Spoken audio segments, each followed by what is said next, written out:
विवाह हुआ, सती जी को कोई संतान नहीं हुई, ऐसा क्या हुआ? बोले ये बताते हैं आपको, त्रेता युग की बात है महाराज।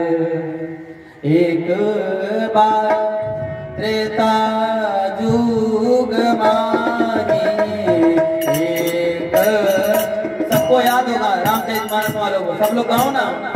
हो एक बार त्रेता युग मानी, एक बार त्रेता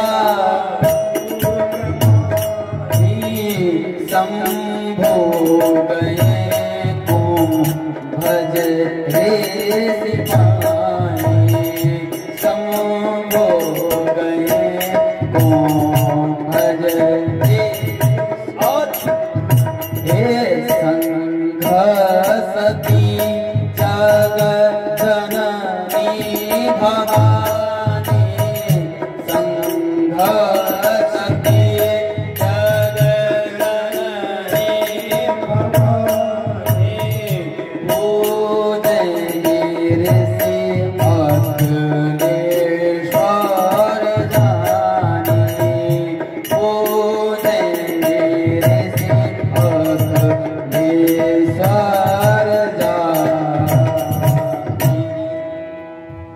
कहाँ गए भोलेनाथ हो? भोलेनाथ कथा सुनने के लिए गए। कहाँ पे? बोले कुंभज ऋषि। ये कुंभज ऋषि कौन है? कौन हो माता? कुंभज ऋषि कौन है? रामचरितमानस पढ़ने वाले। हाँ, रामचरितमानस पढ़ने वाले। अब हमको राम बनना होगा। अपने सनातन धर्म पे संकट आए तो हमें ये सृष्टि को फिर से बदलना होगा। रामचरितमानस पढ़ने वाले हमको भी राम बन करके निकलना होगा। हाँ, बताओ श्री राम जय राम। कहाँ गए भोलेनाथ? कुंभज ऋषि। कुंभ ऋषि कौन है? हो कुंभज ऋषि का नाम है अगस्त ऋषि। कुंभज क्यों नाम पड़ा इनका? बोले ये वही कुंभज ऋषि हैं जो 3 आचमनी में पूरा का पूरा समंदर ही पी गए थे। एक बात तो ये है, और दूसरी बात बोले इनके अंदर इतनी भगवान की कथा, इतनी ज्ञान समाहित है। हाँ, कुंभज कहते हैं घड़े को।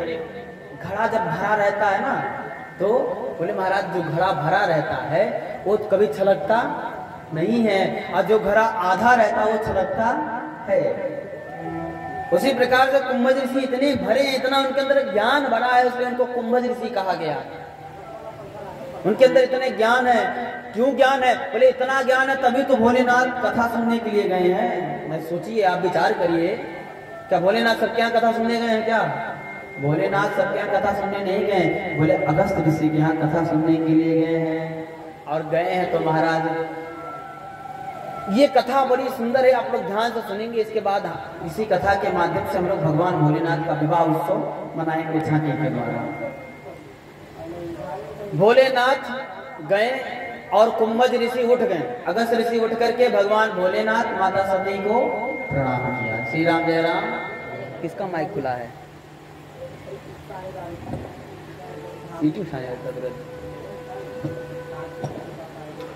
कुंभज ऋषि उठ करके प्रणाम किए हैं। किसको? भोलेनाथ को। जब भोलेनाथ को प्रणाम